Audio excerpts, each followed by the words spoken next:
देखो बैठ जाओ। देखिए, तो आज हम लोग पढ़ेंगे ट्रांसपोर्टेशन सिस्टम।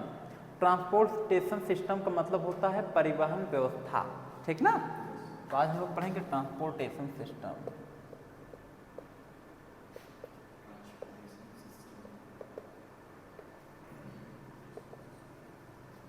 इसे कहते हैं परिवहन व्यवस्था। क्या है?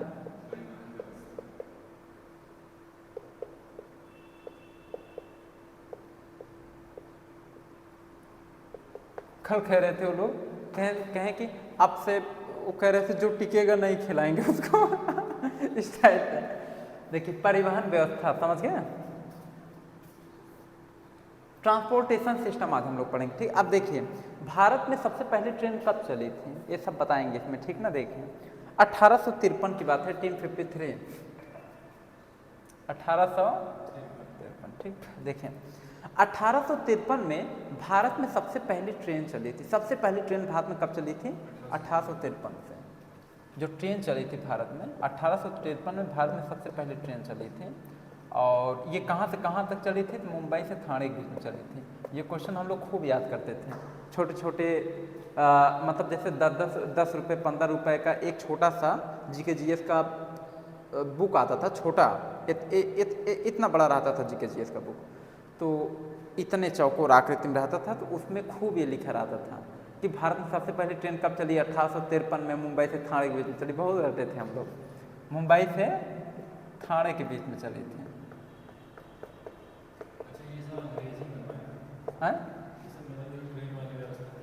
इंग्लिश मैन ने सब स्टार्ट करवाया था। उस समय अंग्रेजों का 1853 देख रहे हो, अंग्रेज भारत को 1947 में आज़ादी दी है ना, तो 1853 देख रहे हो ना, उस समय अंग्रेजों का साम्राज्य भारत में था। और आपको पता है कि 1857 की क्रांति, 1857 क्यों क्रांति हो, तो उसके पहले की घटना है 1853, समझ के। अब देखिए भारत में सबसे पहले इलेक्ट्रिक ट्रेन कब चला था? 1925 में चला था। कब चला था? 1925 में। 1925 में इलेक्ट्रिक ट्रेन चला था।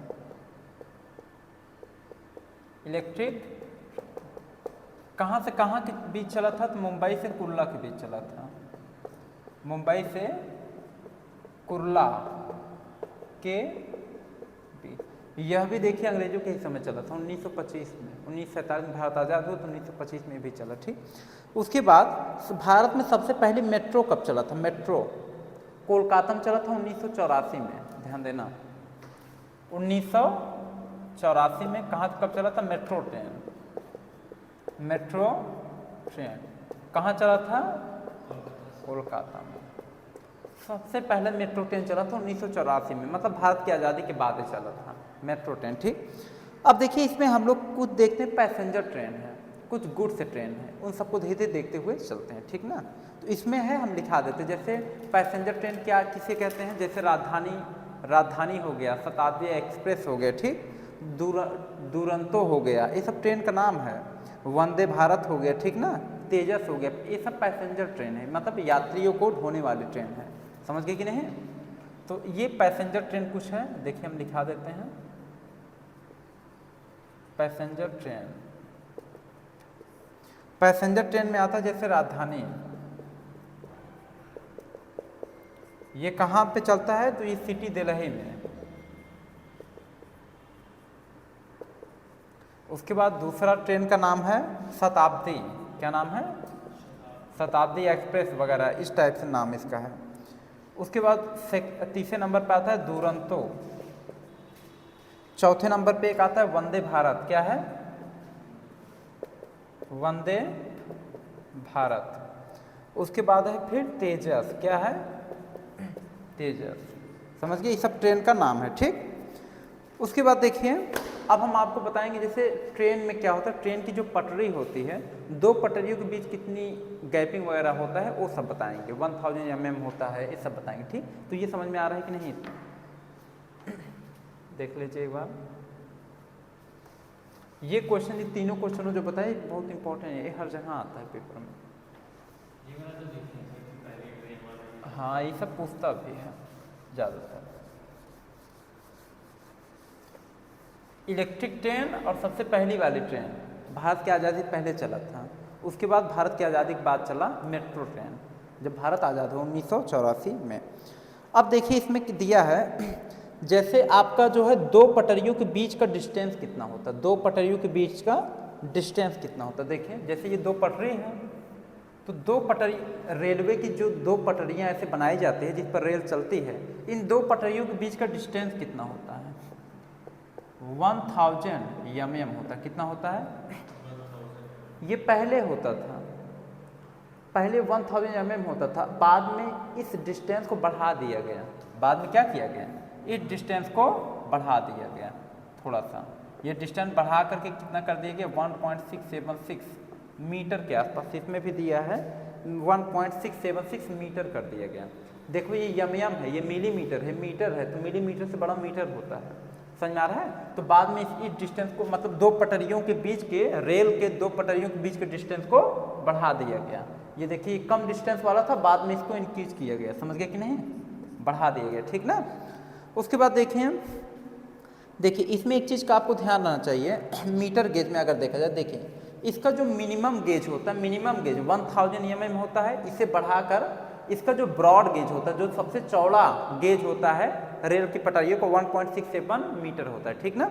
उसके बाद इसमें दिया है सबसे छोटा गेज किसे कहते हैं, सबसे छोटा गेज, यानी सबसे छोटा गेज किसे कहते हैं, सबसे छोटा गेज, उसका नाम है नैनो गेज। क्या नाम है, नैनो गेज। नैनो गेज सबसे छोटा गेज है, ठीक। इसमें दिया है नैनो गेज जो कहा जा रहा है ना, ये कितने mm का होता है, 610 mm का होता है। कितने mm का, 610 mm, मतलब मिलीमीटर, 1 मिलीमीटर में 10⁻³ मीटर होता है, बहुत 0 पॉइंट में भी आ जाएगा अगर सॉल्व करेंगे, ठीक। तो सबसे छोटा गेज क्या होता है, नैनो गेज 610 mm का होता है। क्लियर हो गया कि नहीं।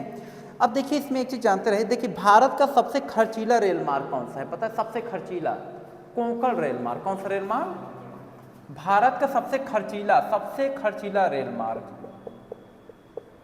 खर्चीला रेल मार्ग, भारत का सबसे खर्चीला रेल मार्ग है यदि देखें तो कोंकण रेल मार्ग, सबसे खर्चीला रेल मार्ग है कोंकण रेल मार्ग, ठीक। अब देखिए भारत में सबसे लंबी दूरी तय करने वाली कौन सी ट्रेन है, भारत में सबसे लंबी दूरी तय करने वाली कौन सी ट्रेन है, उसका नाम है विवेक एक्सप्रेस। क्या नाम है, विवेक एक्सप्रेस, सबसे लंबी दूरी तय करने वाली ट्रेन, सबसे लंबी दूरी तय करने वाली ट्रेन, उसका नाम है विवेक एक्सप्रेस। क्या नाम है, विवेक एक्सप्रेस। ये कहाँ चलती है, तो डिब्रूगढ़ से कन्याकुमारी तक, डिब्रूगढ़ से कन्याकुमारी तक, डिब्रूगढ़ से कन्याकुमारी तक, ठीक। तो सबसे लंबी दूरी तय करने वाली ट्रेन का नाम है विवेक एक्सप्रेस, जो कि डिब्रूगढ़ से कन्याकुमारी तक चलती है, समझ गए कि नहीं। सबसे खर्चीला रेल मार्ग कौन सा है, कोंकण रेल मार्ग है, समझ गए कि नहीं। चलिए ये सब तो अब आपका यहाँ तक क्लियर हो गया। अब आता है आपका जल परिवहन। कौन सा परिवहन, जिसे हम लोग कहते हैं वाटर ट्रांसपोर्टेशन, ठीक ना, वाटर ट्रांसपोर्टेशन। देखिए जल परिवहन के बारे में आप बताते हैं, ध्यान से समझिए। ये क्लियर हो गया।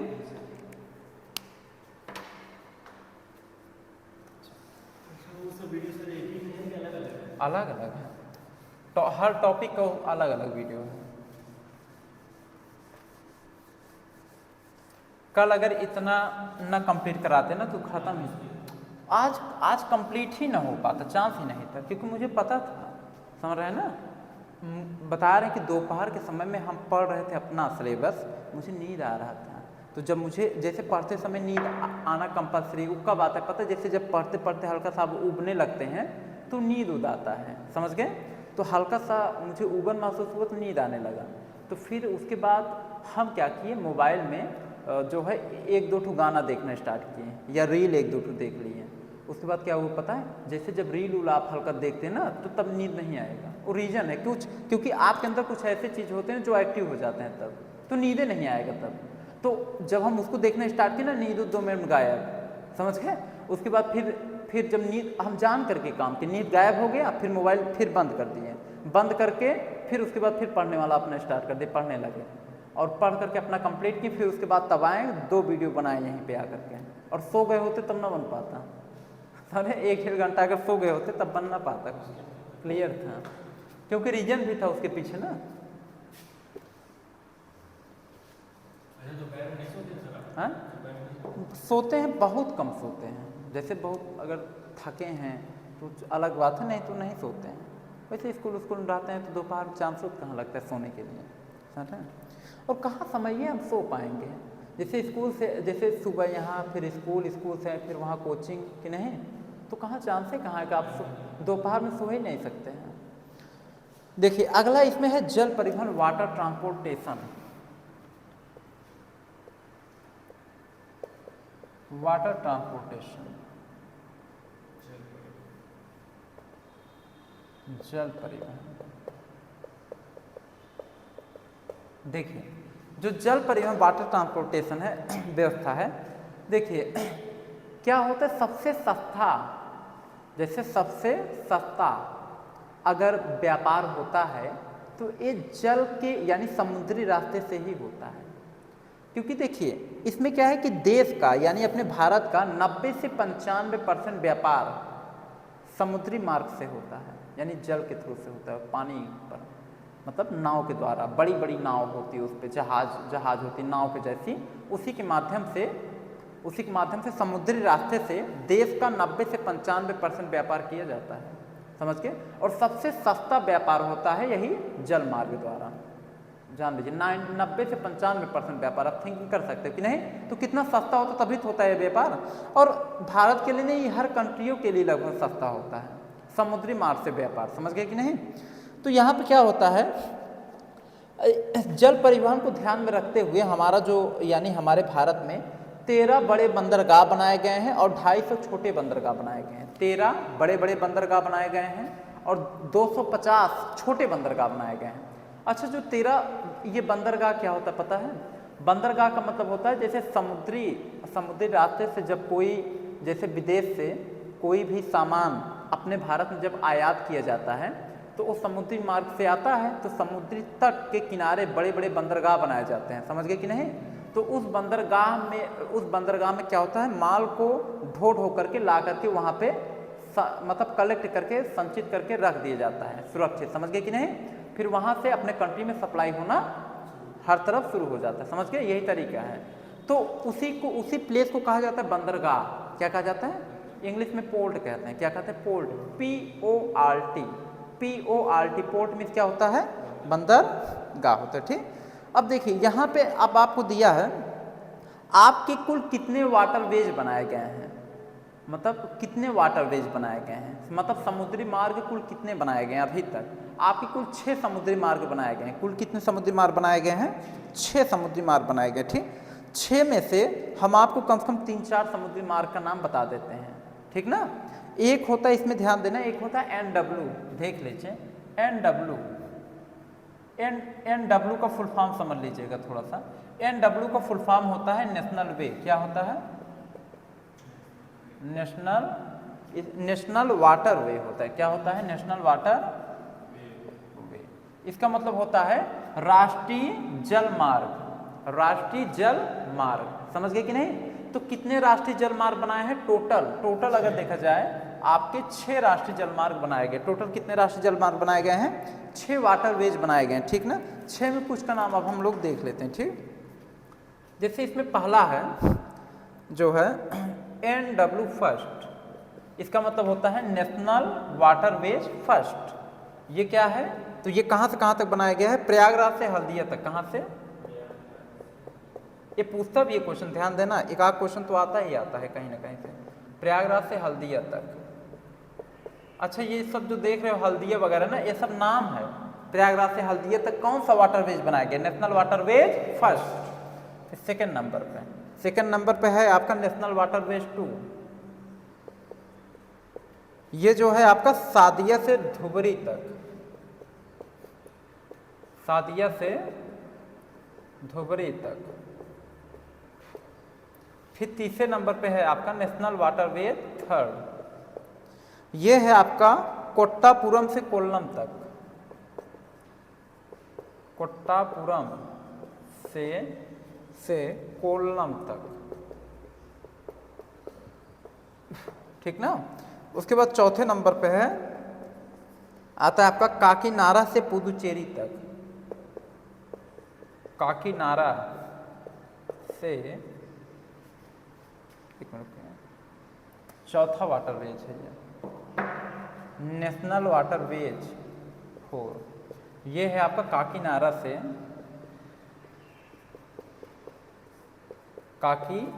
काकीनाडा से ये है पुदुचेरी तक, पुदुचेरी तक, ये हो गया। उसके बाद पांचवें नंबर पे आता है आपका नेशनल वाटरवेज 5, ठीक ना। ये है आपका तालचेर से, क्या दिया है, नेशनल वाटरवेज 5 जो है तालचेर से धमरा तक, तालचेर से धमरा तक, समझ गए कि नहीं। तो ये है आपका क्या वाटरवेज, कितने वाटरवेज देखिए हैं, 6 है, हमने आपको 5 बता दिया, ठीक ना। लगभग इतने में से कोई ना कोई क्वेश्चन आ जाता है, ठीक। तो देखिए नेशनल वाटरवेज फर्स्ट जो है ये प्रयागराज से हल्दिया तक बनाया गया है, ठीक।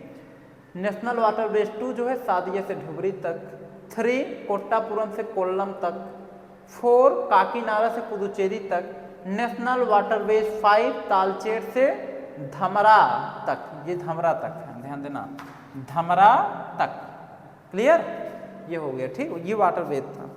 अब हम लोग पढ़ेंगे जल परिवहन, क्या पढ़ेंगे, जल नहीं, जल परिवहन तो पढ़ ली, अब पढ़ेंगे एयर ट्रांसपोर्टेशन यानी वायु परिवहन। कौन सा परिवहन, और उसके बाद फिर एक आएगा शिपयार्ड, जलयान निर्माण, ठीक ना। उसके बाद ये टॉपिक आपका कंप्लीट हो जाएगा। तो एक एक करके देखते जाइए आप, समय है, क्लियर हो गया, एक बार देख लीजिए, वीडियो पॉज करके लिख सकते हैं।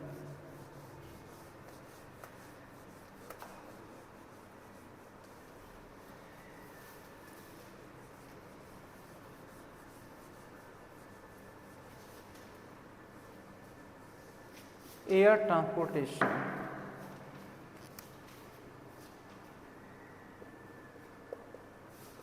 एयर ट्रांसपोर्टेशन,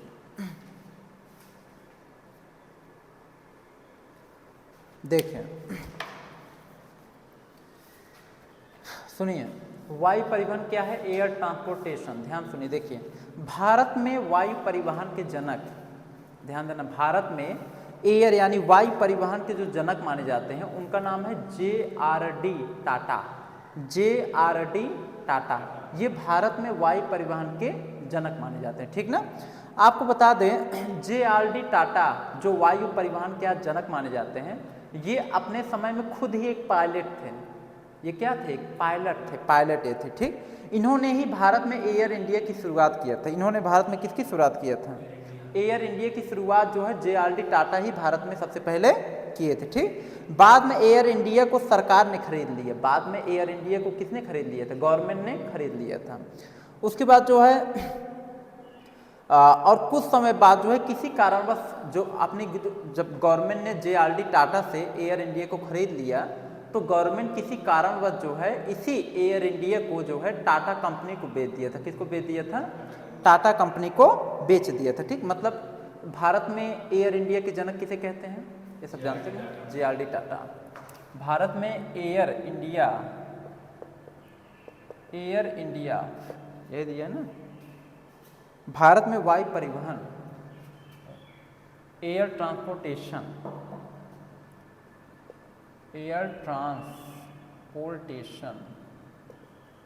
वायु परिवहन के जनक, भारत में वायु परिवहन के जनक किसे कहते हैं, JRD टाटा, JRD टाटा, ये हमारे भारत में वायु परिवहन के जनक कहे जाते हैं, JRD टाटा, ठीक ना। इन्होंने ही, JRD टाटा ने ही भारत में किसकी स्टार्टिंग किया था, एयर इंडिया की, किसकी, एयर इंडिया की स्टार्टिंग, भारत में इन्होंने एयर इंडिया की स्टार्टिंग किया था, ठीक। बाद में जो होता, बाद में क्या हुआ था, सरकार ने, गवर्नमेंट ने एयर इंडिया क्या कर लिया था, खरीद लिया था, क्या किया था, खरीद लिया, किसने खरीद लिया, गवर्नमेंट ने, किसने, हाँ गवर्नमेंट ने। सरकार ने क्या किया था, एयर इंडिया को खरीद लिया। फिर किसी कारणवश जो है गवर्नमेंट ने क्या किया था, इस एयर इंडिया को बेच दिया। क्या किया, बेच दिया। और किसको बेच दिया था, किसको बेच दिया था, बेच दिया किसको, टाटा कंपनी को। किसको, टाटा कंपनी को। समझ गए कि नहीं, तो ये क्लियर हो गया कि नहीं। चलिए अब यहाँ पे हम लोग देखते हैं, देखिए वर्तमान में भारत की सबसे बड़ी एयरलाइन क्या है। वर्तमान में भारत की जो है सबसे बड़ी एयरलाइन क्या है, भारत की सबसे बड़ी एयरलाइन, सबसे बड़े एयरलाइन का नाम है इंडिगो है। क्या है, सबसे बड़ी एयरलाइन का नाम क्या है, इंडिगो, ठीक ना। अब देखिए इंडिगो की सबसे ज़्यादा फ्लाइट चलती है। सबसे ज़्यादा फ्लाइट किसकी चलती है, इंडिगो की चलती है, ठीक। अब देखिए चाचा जो टाटा कंपनी है, टाटा कंपनी के पास जो है 4 एयरलाइंस है। कितने एयरलाइंस है, 4। उन चारों का हम नाम लिखा देते, ध्यान समझिए। टाटा जो कंपनी है उसके पास 4 एयरलाइंस है। देखिए टाटा कंपनी के पास 4 एयरलाइंस है।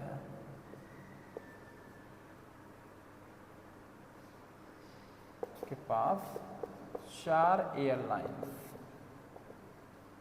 देखिए क्रम से देखिए, पॉइंट नंबर फर्स्ट एयरलाइंस का इसमें दिया एयर इंडिया। पहले क्या है, एयर इंडिया ही है ना, जो खरीदा था, जो बेच दिया था गवर्नमेंट।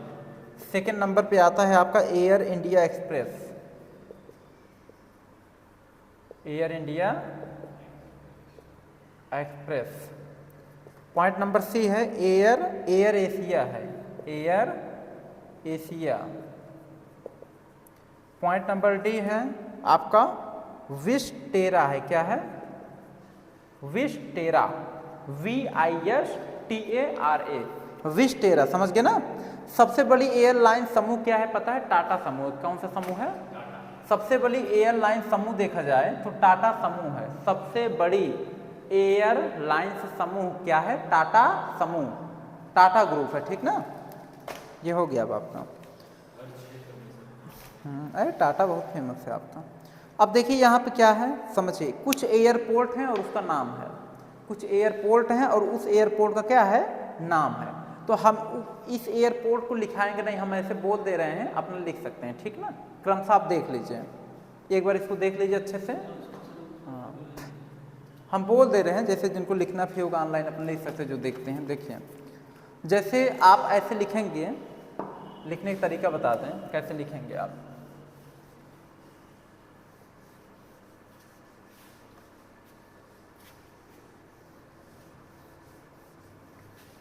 देखिए यहाँ पहले आप लिखेंगे एयरपोर्ट और एयरपोर्ट का नाम, यहाँ लिखेंगे ऐसे कॉलम बनाएंगे एयरपोर्ट, और यहाँ पे लिखेंगे एयरपोर्ट का नाम, एयरपोर्ट नेम, ऐसे कॉलम बनाएंगे, ठीक। तो यहाँ हम एयरपोर्ट का नाम बोलेंगे, यहाँ एयरपोर्ट बोलेंगे उसका नाम बोलेंगे, फिर एयरपोर्ट बोलेंगे उसका नाम, मतलब ये एयरपोर्ट किस नाम से है, ठीक ना। अब देखें जैसे जितने एयरपोर्ट हैं लगभग सबका नाम बनाया गया, ठीक। जैसे देखिए हम बोल रहे हैं, यहाँ पे साफ साफ दिखे हम बोल दे रहे हैं, लिख लीजिए। दिल्ली एयरपोर्ट का नाम क्या है, इंदिरा गांधी इंटरनेशनल एयरपोर्ट है। क्या है, इंदिरा गांधी इंटरनेशनल एयरपोर्ट है। दिल्ली एयरपोर्ट का नाम इंदिरा गांधी इंटरनेशनल पोर्ट है। नेक्स्ट कोलकाता एयरपोर्ट, इसका नाम है सुभाष चंद्र बोस इंटरनेशनल एयरपोर्ट, ठीक। नेक्स्ट चेन्नई एयरपोर्ट, इसका एयरपोर्ट का नाम है मणिपक्कम अंतर्राष्ट्रीय एयरपोर्ट, ठीक। हम फेमस बोल रहे हैं अब। मुंबई एयरपोर्ट, इसका नाम है छत्रपति शिवाजी अंतर्राष्ट्रीय एयरपोर्ट। हैदराबाद एयरपोर्ट, इसका नाम है कैंपा गौड़ा एयरपोर्ट। एक में रुक जाना, ये रॉन्ग है। बेंगलोर एयरपोर्ट का नाम है कैंपा गौड़ा एयरपोर्ट। हैदराबाद एयरपोर्ट का नाम है राजीव गांधी एयरपोर्ट। हैदराबाद एयरपोर्ट का नाम है राजीव गांधी एयरपोर्ट। उसके बाद देखें अंडमान निकोबार एयरपोर्ट का नाम है वीर सावरकर एयरपोर्ट, ठीक। उसके बाद जो है लखनऊ एयरपोर्ट का क्या नाम है, चौधरी चरण सिंह एयरपोर्ट, चौधरी चरण सिंह अंतर्राष्ट्रीय एयरपोर्ट। पटना एयरपोर्ट का नाम क्या है? जयप्रकाश नारायण अंतर्राष्ट्रीय एयरपोर्ट। उसके बाद है आपका जो है चंडीगढ़ एयरपोर्ट का क्या नाम है? शहीद भगत सिंह अंतर्राष्ट्रीय एयरपोर्ट। फिर उसके बाद वाराणसी, अपने बनारस यूपी का, हाँ, वाराणसी एयरपोर्ट का क्या नाम है? लाल बहादुर शास्त्री एयरपोर्ट। रायपुर एयरपोर्ट का क्या नाम है? विवेकानंद एयरपोर्ट। ठीक। उदयपुर एयरपोर्ट का क्या नाम है? महाराणा प्रताप एयरपोर्ट। ये हो गया आपका कंप्लीट। ठीक। उसके बाद अभी रुके रहो, एक टॉपिक और लास्ट है, जलयान निर्माण है। ठीक, इसको पढ़ा देंगे, कंप्लीट हो जाएगा।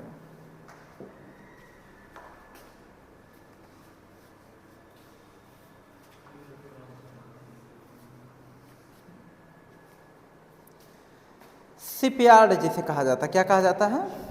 शिपयार्ड। जलयान निर्माण।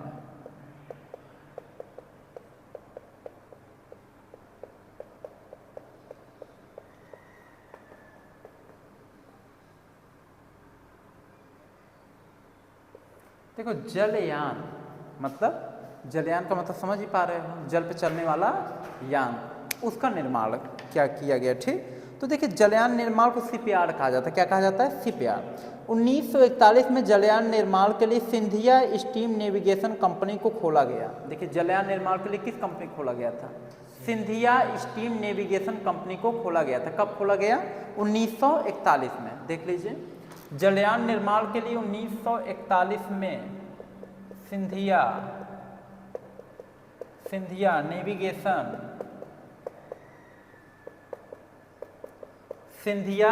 नेविगेशन कंपनी, सिंधिया स्टीम है, यहाँ पे लिखा गया स्टीम, पहले लिखते हैं, सिंधिया स्टीम नेविगेशन कंपनी को खोला गया। इसी कंपनी खोला गया था 1941 में। सिंधिया स्टीम नेविगेशन कंपनी को खोला गया था जलयान निर्माण के लिए 1941 में। ठीक ना। और बाद में यही कंपनी हिंदुस्तान शिपयार्ड बन गया। बाद में जो है यही कंपनी क्या बना था? आगे चलकर यही कंपनी क्या बना? हिंदुस्तान, हाँ, हिंदुस्तान शिपयार्ड कंपनी बना था, शिपयार्ड। ठीक। बाद में यही कंपनी बन गया, हिंदुस्तान शिपयार्ड कंपनी के नाम से जाना गया। मतलब स्टार्टिंग में जलयान निर्माण के लिए 1941 में कौन सी कंपनी खोला गया? Scindia steam navigation company. और बाद में यही कंपनी क्या बन गया? हिंदुस्तान शिपयार्ड कंपनी के नाम से जाना गया। समझ गए कि नहीं? उसके बाद यह कंपनी विशाखापत्तनम, यह कंपनी खुला कहाँ था? जो ये कंपनी है सिंधिया नेविगेशन वाली कंपनी, खुला कहाँ गया था? विशाखापत्तनम में। कहाँ खोला गया था? विशाखापत्तनम में। ठीक। अब कुछ शिपयार्ड हैं, उनका हम नाम लिखा देते हैं। ठीक, 2-3 शिपयार्ड है, जरा देख लीजिए एक करके, हम उनका नाम लिखाते हैं। देखिए शिपयार्ड का नाम देखिए, पहला शिपयार्ड है गार्डन रिच शिपयार्ड, यही लिखते हैं। देखो शिपयार्ड को हिंदी में लिख रहे हैं, शिपयार्ड। गार्डन रिच शिपयार्ड क्या है? कोलकाता में। कहाँ है? कोलकाता में। उसके बाद फिर सेकंड नंबर पर आता है मझगांव डकयार्ड। मझगांव, ये डकयार्ड था, ये कहाँ खोला गया था? मुंबई में। कहाँ? उसके बाद फिर अगला नेक्स्ट है कोच्चि शिपयार्ड। कौन सा है? कोच्चि शिप यार्ड, ये कहाँ खोला गया था? कोच्चि में। कहाँ? कोच्चि में। देखो कोच्चि शिपयार्ड का नाम ही कोच्चि से है, जहाँ खोला गया था उसी का नाम है। ठीक, इतना क्लियर हो गया कि नहीं? अब देखिए वायुयान, अब इसमें अगला जो नेक्स्ट जो टॉपिक है, लास्ट टॉपिक, उसका नाम है वायुयान निर्माण। कौन सा है? हाँ, इसको भी देख लो फिर खत्म हो जाए। क्लियर हो गया? देख लीजिए एक बार।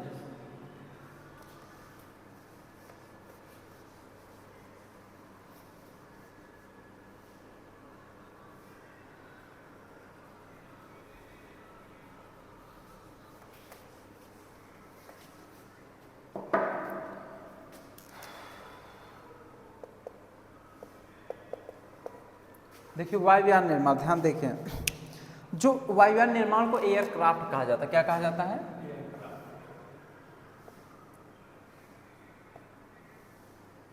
एयरक्राफ्ट। ठीक ना। देखिए जो वायुयान निर्माण वाली जो कंपनी है, दो कंपनी बहुत फेमस है। एयरबस और बोइंग। कौन सा नाम है? एयरबस और बोइंग। देखिए लिख देते हैं, वायुयान निर्माण की दो कंपनी बहुत फेमस है, दो कंपनी। हाँ, उसका नाम है एयरबस और बोइंग। ये दो कंपनी बहुत फेमस है। आपको भारत में सबसे ज़्यादा जो मतलब एयरक्राफ्ट है, वायुयान निर्माण है, सबसे ज़्यादा आपको देखने को मिलेगा एयरबस और बोइंग की। ये दोनों बहुत फेमस हैं। आपको बता दें एयरबस और बोइंग ये जो है ये बहुत फेमस है, समझ गए कि नहीं? ये दोनों जो है ज़्यादा से ज़्यादा वायुयान निर्माण करते हैं, समझ गए? जहाज ज़्यादा से ज़्यादा बनाते हैं, समझ गए कि नहीं? और ये दोनों जो कंपनी है, ये दोनों कैसी कंपनी है पता है? ये दोनों जो है आपकी प्राइवेट कंपनी। कौन सी कंपनी है?